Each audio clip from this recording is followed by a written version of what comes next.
हे काय उत्तर द्यावं? बघा, असं आहे की एखाद्या आईच्या डोळ्यामध्ये भीती दिसली, एखाद्या बहिणीला रात्री घरी जाताना सुरक्षित वाटलं नाही, एखाद्या आमच्या ताईला कामावरती त्या ठिकाणी लैंगिक अत्याचार किंवा मानसिक छळाला सामोरं जावं लागलं, एखाद्या लहान मुलीवर आणि महिलेवर अत्याचार झाला, तर ती फक्त बातमी नाही आहे, ती संपूर्ण समाजाची वेदना आहे. आणि यासाठी जी काही कडक पावलं उचलायची आहेत ती सरकारच्या वतीने उचलली जात आहेत. आज काय अत्याचार फक्त रस्त्यावर राहिलेले नाही आहेत. आज त्या ठिकाणी आपण बघतायत मोबाईलवर अत्याचार आहे, सोशल मीडियावरती अत्याचार आहेत, व्हिडिओ व्हायरल करून धमक्या दिल्या जात आहेत, एवढंच नाही ऑनलाईन ब्लॅकमेल केलं जातं आहे, असे विविध अत्याचाराचे प्रकार झालेत. आणि सगळ्यात महत्त्वाचं की जी महिला आणि मुलींसाठी असणारी सगळ्यात सुरक्षित जागा ती म्हणजे तिचं स्वतःचं घर. आज त्या घरामध्ये ज्या बातम्या आपण ऐकतोय त्याने डोकं सुन्न व्हायची वेळ आली आहे. आज त्या घरांमध्ये, स्वतःच्या राहत्या घरांमध्ये मुली सुरक्षित नाही आहेत. मुलींवरती कोण अत्याचार करतंय? जन्म देणारा बाप, आजोबा, काका, मामा, भाऊ. अशा पद्धतीने घरामध्येच ती मुलगी सुरक्षित नाही आहे, अशा घटना आपल्या अवतीभोवती आपल्याला घडताना दिसत आहेत. हे अत्यंत विदारक असं समाजाचं चित्र आहे असं मी म्हणेन. कायदे केले, सगळ्या उपाययोजना सरकार करतंय, पण माझ्यासारखीला एक साधा प्रश्न माझ्या डोळ्यासमोर येतोय किंवा मला डोक्यात येतोय. तो पहिला प्रश्न म्हणजे आजोबाने आपल्या नातीशी कसं वागावं, वडिलांनी आपल्या मुलीशी कसं वागावं, मामाने आपल्या भाचीशी कसं वागावं आणि भावाने आपल्या बहिणीशी कसं वागावं, याच्यासाठी सरकार सांगायला येणार आहे? कुठला कायदा सांगणार आहे? कुठला पोलीस सांगणार आहे? ज्या या घटना आपल्याला होताना दिसत आहेत, हे कुठे चाललोय आपण समाज, हा विचार करण्याची वेळ आहे असं आज माझ्यासारख्या कार्यकर्तीला त्या ठिकाणी वाटतंय.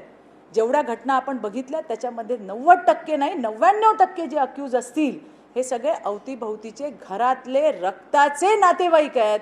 हे सांगताना मला अत्यंत वाईट वाटतंय. हो, ही गोष्ट खरी आहे की ज्या वेळेला उद्धव ठाकरेंचं सरकार होतं त्यावेळेला शक्ती कायद्याचा मूळ मसुदा जो आहे तो तयार करण्यात आला होता. त्याच्यामध्ये काय होतं? त्याच्यामध्ये लैंगिक अत्याचार, आता त्याला पारंपरिक शब्द म्हणणं कितपत योग्य आहे मला माहीत नाही, पण पूर्वापार जे काही गुन्ह्यांचं स्वरूप त्यावेळेला होतं ते लैंगिक अत्याचार, त्याच्यामध्ये कठोर शिक्षा आणि फास्ट ट्रॅक सुनावणी याचा त्यामध्ये समावेश होता. त्यावेळेला कायद्याची चौकट ही IPC आणि CRPCच्या कायद्यांप्रमाणे होती. त्यानंतर देशामध्ये भारतीय न्याय संहिता म्हणजे BNS आणि त्याचबरोबरीने भारतीय नागरिक सुरक्षा संहिता BNNS या नवीन न्यायव्यवस्था लागू झाली आणि जे जुने शक्ती कायदा होता त्या जुन्या शक्ती कायद्याला नव्या कायद्यांशी सुसंगत करणं, जोडणं हे महत्त्वाचं होतं. आणि तुम्ही बघितलं असेल की मागच्याच बजेट अधिवेशनमध्ये या कायद्यामध्ये सुधारणा करायचं काम हे त्या ठिकाणी राज्याचे सन्माननीय मुख्यमंत्री देवेंद्रजी फडणवीस यांनी त्या ठिकाणी केलंय. त्यांनी काय केलंय? या डिजिटल युगात जे गुन्हे आहेत त्या गुन्ह्यांना अनुसरून सोशल मीडियावरील लैंगिक छळ याचा आता BNSच्या न्याय प्रणालीमध्ये त्या कायद्यांमध्ये तरतूद त्या ठिकाणी केलेली आहे. त्याचबरोबरीने ऑनलाईन बदनामी, त्याचबरोबरीने फोटो व्हिडिओ व्हायरल करण्याच्या ज्या धमक्या दिल्या जातात, शिवाय डिजिटल ब्लॅकमेल यासारख्या गुन्ह्यांना आता कायद्याच्या कक्षेमध्ये आणायचं काम हे देवेंद्रजींच्या माध्यमातून झालंय. त्याचबरोबरीने ॲसिड हल्ल्यामधली जी पीडिता ताई आहे तिचंही ओळख उघड करण्यावरती कारवाईची तरतूद या नवीन अमेंडमेंटमध्ये करण्यात आली आहे. म्हणजेच पूर्वीचा शक्ती कायदा जो होता हा एक प्रारंभिक मसुदा होता, तर देवाभाऊंच्या नेतृत्वातील महायुती सरकारने त्याला आधुनिक डिजिटल अंमलबजावणी करून योग्य स्वरूप आणण्याचं काम हे त्या ठिकाणी केलेलं आहे. मला असं वाटतं नेहमीच की महिला आणि बालकांवरील अत्याचार हा राजकीय विषय असूच शकत नाही. हा समाजाच्या संवेदनाचा आणि त्याचबरोबरीने सरकारच्या जबाबदारीचा विषय आहे. आणि त्यामुळे प्रत्येक घटनेला सरकार अत्यंत गांभीर्याने त्या ठिकाणी घेत आहे. तुम्ही परवाचंच बघितलं असेल की ज्या पद्धतीने बलात्काराच्या गुन्ह्यामध्ये जो आरोपी जेलमध्ये जातो त्याला पॅरोल न देण्याबाबतच्या सूचना या राज्याचे मुख्यमंत्री देवेंद्रजींनी त्या ठिकाणी घेतलेला आहे. 2014 मध्ये जेव्हा देवेंद्रजी मुख्यमंत्री होते त्यावेळेला हा कायदा होता परंतु कोर्टाने त्यावर आक्षेप घेतल्यामुळे तो बंद करण्यात आला होता। यावेळेला मात्र पुन्हा एकदा संपूर्ण ताकदीने याचं कायद्यात रूपांतर करायचं काम हे देवेंद्रजींच्या माध्यमातून होणार आहे आणि त्यामुळे आता बलात्कारासारख्या लैंगिक अत्याचाराच्या गुन्ह्यांमध्ये जे आरोपी त्या जेलमध्ये असतील त्यांना पॅरोलवरती सोडता येणार नाही। आपण जी नसरापूरची घटना बघितली त्यामध्ये या माणसाने, हा विकृत हरामखोर जो होता, याने याआधी स्वतःच्या घरातल्या सुद्धा मुलीवरती अटॅक केलेला आहे। माझ्या माहितीप्रमाणे 2 गुन्हे होते, तो जेलमध्ये होता आणि जेलमधून न्यायालयाने त्याची मुक्तता केली होती आणि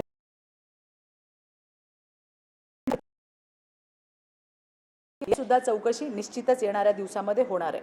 आता ज्याला जे वाटेल, म्हणजे मला वाईट वाटतं या गोष्टीचं की कशा पद्धतीने राजकीय पोळ्या भाजायचं काम मागच्या 1-2-4 दिवसांमध्ये मी त्या ठिकाणी बघतेय। कोणी म्हणते 93,000 महिला बेपत्ता झाल्या राज्यातून,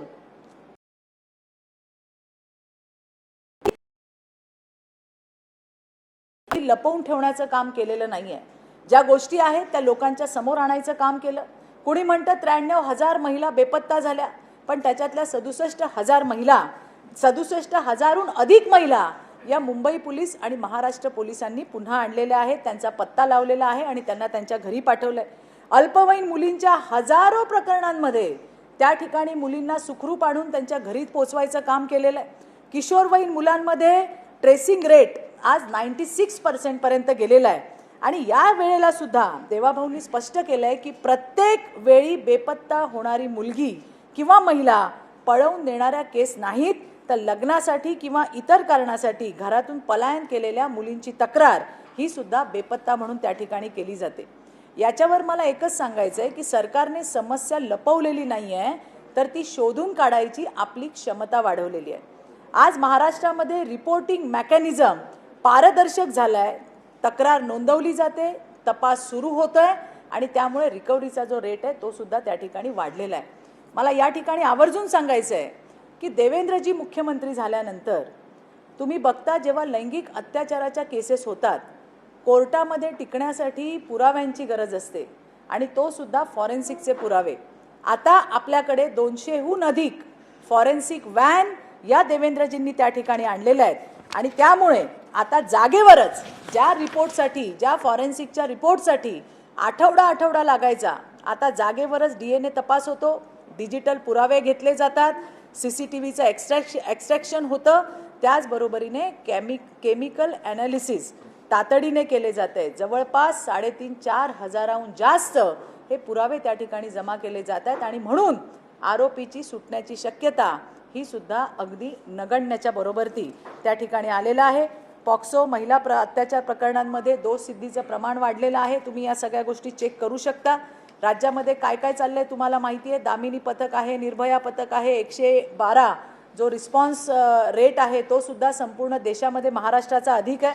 पॉक्सोसाठी न्यायालय चालू आहेत, 90% आरोपपत्र ही 60 दिवसांच्या आत त्या ठिकाणी दाखल करायचं काम चालू आहे। तर हे फक्त भाषण नाही आहे, हे भाषण नाही आहे, तर प्रत्यक्ष प्रणाली उभारण्याची, महिलांच्या आणि मुलांच्या सुरक्षेसाठी भक्कम अशी प्रणाली उभारण्याचं हे त्या ठिकाणी काम, प्रक्रिया हे सरकारच्या माध्यमातून होतंय आणि म्हणून मला असं वाटतंय की प्रत्येक विषयावरती राजकीय पोळी भाजायचं जे काही काम महिला आणि मुलींच्या अत्याचाराच्या बाबतीत होतंय हे अत्यंत दुर्दैवी आहे। सरकार काय करतंय हे मला त्या ठिकाणी सांगणं अतिशय गरजेचं आहे। याचबरोबरीने मला आणखीनही तुम्हाला सांगायचं आहे, माझ्याकडे काही डेटा मी आणलेला आहे, त्या डेटा तुम्हाला सांगते। जानेवारी 2012 म्हणजे हा जवळपास 13 वर्षाचा डेटा तुम्हाला मी सांगतेय। जानेवारी 2012 ते डिसेंबर 2025 पर्यंत 13 वर्षात 1,37,211 मुलं आणि मुली बेपत्ता झाले होते। सरकार कोणाकोणाचे असू दे, पण या 13 वर्षात पोलिसांनी काय काम केलंय की 1,37,211 मुलं मुली बेपत्ता झाले होते। त्यातली 1,31,737 मुलं शोधून त्यांना त्यांच्या घरी सुखरूप पाठवण्यात आलेलं आहे। एवढंच नाही, मुलींचा जर विचार केला तर 95,000 मुलांपैकी 91,000 मुलं ही त्यांच्या घरी सुखरूप गेलेली आहेत। महिला 48,278 महिलांपैकी 36,581 महिला या परत आलेल्या आहेत। अनेक प्रकरणांमध्ये प्रेम प्रकरणं, लव जिहाद हे मुली बेपत्ता होण्याचं प्रमुख कारण म्हणून सगळ्या गोष्टीतून समोर आलेलं आहे आधी काय व्हायचं की 6-8 महिने तपास व्हायचा आणि त्याच्यानंतर फाईल बंद व्हायची, पण आता तसं होत नाही आहे. देवाभाऊंच्या राज्यामध्ये याच्यासाठी एक स्पेशल सेल आहे आणि या प्रत्येक पोलीस स्टेशनचं रँकिंग करून दर महिन्याला त्याचा अहवालसुद्धा घेतला जातो. हे सुद्धा मला वाटतं सांगणं अतिशय गरजेचं आहे. याचबरोबरीने ज्या वेळेला एक चित्र रंगवलं जातं जे अत्यंत वाईट आहे असं मला वाटतं की कशा पद्धतीने राज्यामध्ये खोटे आकडेवारी सांगून एखाद्या गोष्टीला आणखीन रक्तरंजित करून ज्या गोष्टी दाखवल्या जात आहेत. खरं तर या प्रकरणांमध्ये मला राजकारण आणायचं नाही आहे, पण मी असं ऐकलं की कोणीतरी विशेष अधिवेशनाची सुद्धा त्या ठिकाणी मागणी केली. मला आठवण करून द्यायची आहे की जेव्हा महाविकास आघाडीचं सरकार होतं आणि तत्कालीन मुख्यमंत्री हे उद्धवजी ठाकरे होते, त्यावेळेला फेब्रुवारी 20 मध्ये हिंगणघाटचं जळीत कांड तुम्ही झालं बघितलं. या एका महिन्यामध्ये जवळपास 7 ते 8 महिलांनी म्हणजे त्यांना जिवंत जाळण्यात आल्याच्या घटना घडल्या. सप्टेंबर 21 मध्ये साकी नाक्याची बलात्काराची घटना घडली, जिची थेट निर्भया जी दिल्लीची केस झाली तशा प्रकारचा एक अतिशय ब्रुटल अशी ही केस होती की त्या महिलेच्या गुप्तांगामध्ये लोखंडी रॉड टाकून तिला मारण्यात आलं, तिच्यावर अत्याचार करण्यात आला, अशा पद्धतीची केस झाली. सप्टेंबर 21 मध्येच डोंबिवलीमध्ये सामूहिक बलात्काराची घटना झाली. पुण्यामध्ये रिक्षा चालकांकडनं सामूहिक बलात्कार झाले. कोंढवा असेल, बोबदेव घाट असेल, तिथे सामूहिक बलात्कार झाले. परभणी जालन्यामध्ये घटना झाल्या. धाराशिवमध्ये वीटभट्टीवर काम करणाऱ्या महिलांच्या घटना झाल्या. अशी फार मोठी यादी आहे, फार मोठी यादी आहे. एवढंच नाही, क्वारंटाईन सेंटर, ज्या क्वारंटाईन सेंटरमध्ये महिला म्हणजे संसर्ग होऊ नये कोविडचा, यासाठी त्या ठिकाणी गेल्या असताना त्यांच्यावरती विनयभंग झाले, त्यांच्यावर बलात्कार झाले. एवढंच नाही, जगात कुठेच झालं नाही इतका किळसवाणा प्रकार म्हणजे एका मुलीच्या गुप्तांगाचा स्वॅब घेण्याचा सुद्धा नीचपणा हा त्यावेळेला झालेला होता. अशा अनेक घटना झालेल्या आहेत, अनेक घटना. आणि त्यावेळेला मी विशेष अधिवेशन घ्या म्हणून त्यावेळेच्या तत्कालीन मुख्यमंत्र्यांकडे मागणी केली होती. अधिवेशन तर घेतलं नाही, पण माझ्यावरती गुन्हे दाखल झाले, कोर्टामध्ये केस लढलो आम्ही. मला ही सगळी आठवण करून द्यायची आहे की कशा पद्धतीने की तुम्ही राजकारण या सगळ्या गोष्टींमध्ये करता, की कशा जे चित्र रंगवलं जातं, जे खोटं चित्र रंगवलं जातं, ज्या गोष्टी खऱ्या आहेत त्या आम्ही कधीच लपवलेल्या नाही आहेत, लोकांच्या समोर आणल्यात. आणि एवढंच नाही तर आम्ही आज त्यासाठी काय करतोय याची सुद्धा सगळी कार्यप्रणाली मी आपल्याला सांगितली. मला एवढंच सांगायचं आहे की त्यावेळेच्या मुख्यमंत्र्यांनी म्हणजे उद्धवजी ठाकरे यांनी राज्यपालांना पत्र लिहिलं होतं, महामहिम राज्यपालांना पत्र लिहिलं होतं. आणि त्या पत्रात काय लिहिलं होतं की भाजप शासित जितके राज्य आहेत त्या राज्यामध्ये काय किती आकडे आहेत महिला अत्याचाराचे, असं करून एक पत्र पाठवलं होतं जेव्हा की आपल्या राज्यामध्ये इतक्या गोष्टी घडत होत्या. तर या थोडीशी आठवण करून देणं मला वाटतं आजच्या या प्रेसच्या माध्यमाने फार गरजेचं होतं आणि म्हणून या सगळ्या गोष्टी मी तुमच्या समोर ठेवल्या. मला फक्त इतकंच सांगायचं आहे की महिला आणि बालकांच्या अशा पद्धतीने होणाऱ्या अत्याचाराच्या बाबतीमध्ये देवेंद्रजींची 0 टॉलरन्स पॉलिसी आहे. यामध्ये कधीही कुणालाही पाठीशी घालण्याची भूमिका नाही. कायदे अत्यंत कडक केलेले आहेत आणि ज्या या घटना होत आहेत त्या घटनांमधून आपल्यालाही बोध घेण्याची गरज आहे. परवा रात्री 11 वाजता ज्या वेळेला मला ही बातमी कळली की पुण्यामध्ये स्वतःच्या आजोबाने आपल्या नातीवरती बलात्कार करण्याचा प्रयत्न केला, मी कालच बातमी वाचली की मामा आणि त्या मामाचा मुलगा आपल्या भाचीवरती गेले 5 वर्ष लैंगिक अत्याचार करत होता. त्याच्या आधी बातमी वाचली की वडील आपल्या पोटच्या मुलीवरती अत्याचार करत होते. म्हणजे कुठे चाललोय आपण चाललोय कुठे? सरकार आहे, कायदा आहे, प्रशासन आहे, परंतु आता घरात येऊन सरकार आणि कायदा आणि पोलीस तुम्हाला सांगणार आहे की आपल्या लेकरांशी आपण कसं वागायचं. हा सुद्धा विचार करण्याची वेळ आली आहे असं मला सगळ्यांना या ठिकाणी नक्की सांगायचं आहे. आणि मला इतकंच सांगायचं आहे की आज महिला पुढे येत आहेत, तक्रारी नोंदवल्या जात आहेत, कारवाई त्याच्यावरती होतीये आणि या हरामखोरांच्या मुसक्या बांधायचं काम सुद्धा सरकारच्या वतीने होतंय. सरकार पूर्णपणे हे पीडितांच्या पाठीशी उभं आहे. अशा घटना होऊ नये याच्यासाठी सुद्धा खबरदारी घेण्याचं काम आहे. परंतु हे जे समाजातले आपण ज्याला म्हणू लांडगे आहेत, या लांडग्यांना ठेचणं हे फक्त सरकारचं आणि पोलिसांचं काम नाही तर समाजाचं सुद्धा काम आहे. आपण सगळ्यांनी एकत्रित येऊन या विकृतीचा सामना केला पाहिजे असं मला आवर्जून या प्रेसच्या माध्यमातून संपूर्ण महाराष्ट्रातल्या माझ्या भावांना आणि माझ्या बहिणींना सुद्धा सांगायचं आहे. या संदर्भात आणखीन काय असेल तर विचारा. लैंगिक अत्याचारांचा जो विरोध काही विरोधाचा जो अहवाल आहे त्याच्यामध्ये पाहिलं 2024 पुणे आता 5व्या क्रमांकावर आलेला आहे महानगरांमध्ये. याच्यामध्ये जर पाहिलं तर पहिल्या क्रमांकावर जयपूर आहे, दुसऱ्या दिल्ली आहे, दुसऱ्यावर जयपूर आहे, तिसऱ्यावर मुंबई आहे, चौथ्यावर हैदराबाद आणि 5व्यावर पुणे आता पोहोचलेला आहे. एकंदरीत घटना वाढलेल्या आहे पुण्यातल्या. त्यामुळे कुठेतरी सुरुवातीला जी विद्येचं माहेरघर ओळख होती पुण्याची ती कुठेतरी आता लैंगिक अत्याचार. नाही, खरंच आहे की या घटनांची वाढ आपल्याला होताना दिसतीये. मी पुन्हा तुम्हाला हेच सांगेन की या घटनांचं जर तुम्ही नीट जर त्याचा क्रम बघितला किंवा यातले जर तुम्ही त्या घटनेचं माहिती घेतली तर तुमच्या लक्षात येईल की यामध्ये पॉक्सोच्या गुन्ह्यांची संख्या ही जास्त आहे आणि त्याच्यामध्ये सुद्धा 99% आरोपी हे घरातली लोक आहेत. घरातली लोक आहेत जी एखाद्या मुलीसाठी एखाद्या महिलेसाठी आपली सगळ्यात जास्त सुरक्षित जागा असते त्याच ठिकाणी महिला सुरक्षित नाहीत हे या ठिकाणी दिसतंय. आणि म्हणून मी मगाशी म्हटलं की पोलीस ज्या वेळेला घटना होते काही तासांमध्ये आरोपी जे आहेत ते पोलीस ताब्यामध्ये घेतात, त्याच्यावरती कारवाई सुरू होते. परंतु ही विकृती थांबवण्यासाठी आपल्याला सगळ्यांना हातात हात घालून काम करण्याची गरज आहे, ना की फक्त राजकारण करण्याची. आणि या महिलांच्या या पीडितांच्या दुःखावरती आपल्या पक्षाची पोळी भाजायची ही वेळ नाही. सगळ्यांनी एकत्रित येऊन लढा देण्याची वेळ आहे हे मला या ठिकाणी सांगायचं आहे.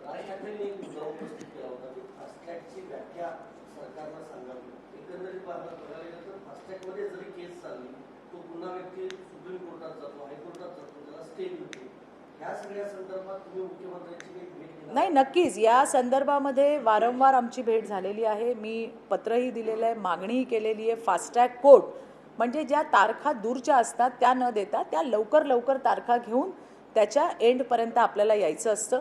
आपल्याकडे न्यायव्यवस्था आहे, न्यायव्यवस्थेच्या चौकटीत सगळा कारभार होतो याची आपल्याला सगळ्यांना कल्पना आहे.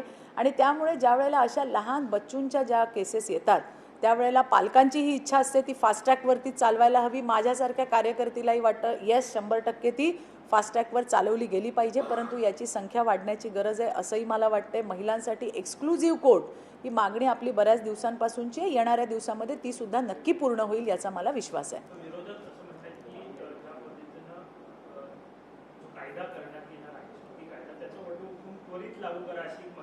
पुन्हा तुम्हाला मी मगाशीच जे सांगितलं की ज्या वेळेला हे खरं आहे की त्याचा मूळ मसुदा जो होता तो महाविकास आघाडीच्या सरकारच्या वेळेला शक्ती कायद्याचा आणला होता.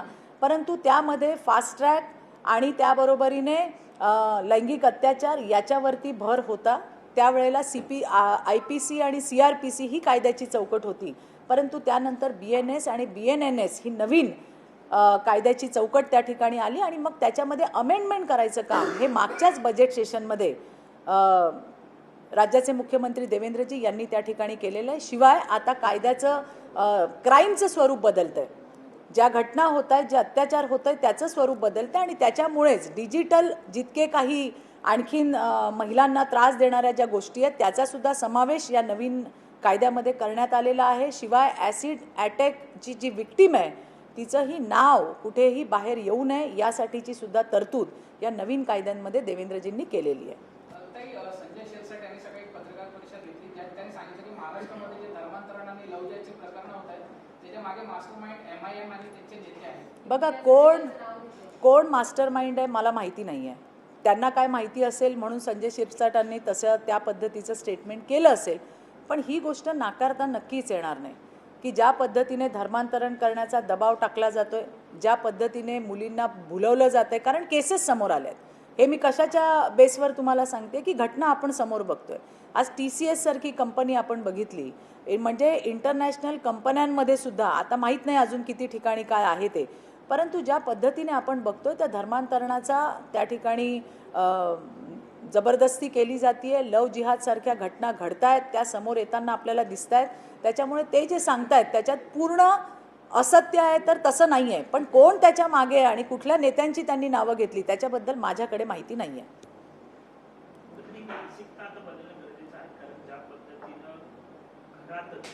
अगदी म्हणजे मला आता आईने मला असं वाटतं की मी पण आई आहे, मलाही मुलं आहेत. असं वाटतं की आता आईने कुणावरती विश्वास ठेवावा. आईच्या वडिलांनी ज्या आईला ज्या बापाने जन्म दिला तोच तिच्या मुलीवरती अत्याचार करतोय. तुम्ही बघा, म्हणजे ऐकल्यावरती मेंदूला मुंग्या येतात आता की हे काय चाललंय. जो वडील, जो बाप आहे, जो जन्म देतो मुलीला, तो मुलीवरती अत्याचार करू शकतो. मामाचं घर म्हणजे मुलांचं सगळ्यात आनंदाचं घर. सुट्ट्या पडल्यावरती मुलं वाट बघतात की मामाच्या घरी जायचं. आज तो मामा सुद्धा हैवानासारखा वागतोय. तो गेली 5 वर्ष त्या मुलीवरती बलात्कार करत होता. अशा घटना येतात. काका सख्खा, म्हणजे आपण कुठे चाललोय. सख्खा भाऊ म्हणजे बोलायला पण मला जीभ माझी जड होते की ही जी इतकी पवित्र नाती आहेत आणि ती नाती आज अशा पद्धतीने आपल्या छोट्या छोट्या बच्चूंसोबत वागतायत. आता काय बोलायचं मला तुम्ही सांगा. हे सांगायला त्या ठिकाणी सरकार येणार आहे की तुम्ही अरे बाबा, बापाने कसं वागायचं मुलीशी, मामाने कसं वागायचं भाचीशी, आजोबाने कसं वागायचं आपल्या नातीशी. सगळे जे काही नातं आहेत त्यांच्याकडे संशयाने बघण्याची आता म्हणजे कुठलंही नातं असं निकोप राहिलेलं नाही आहे. ज्या या घटना आपल्याला वारंवार घडताना दिसत आहेत, ही खरंच फार चिंतेची बाब आहे. आणि याच्यासाठी मी तुम्हाला म्हटलं, शासन प्रशासन तर 100% पाठीशीच आहे, परंतु समाज म्हणून आपणही कुठे एकत्र यायला पाहिजे. ही आजच्या काळाची गरज आहे असं माझ्यासारख्या कार्यकर्तीला वाटतंय.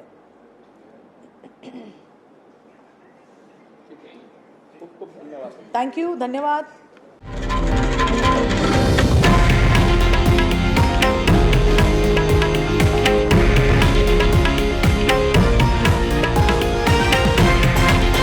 हे आहे देशातील नंबर 1 न्यूज नेटवर्क आणि आपण पाहत आहात TV9 मराठी, एकमेव.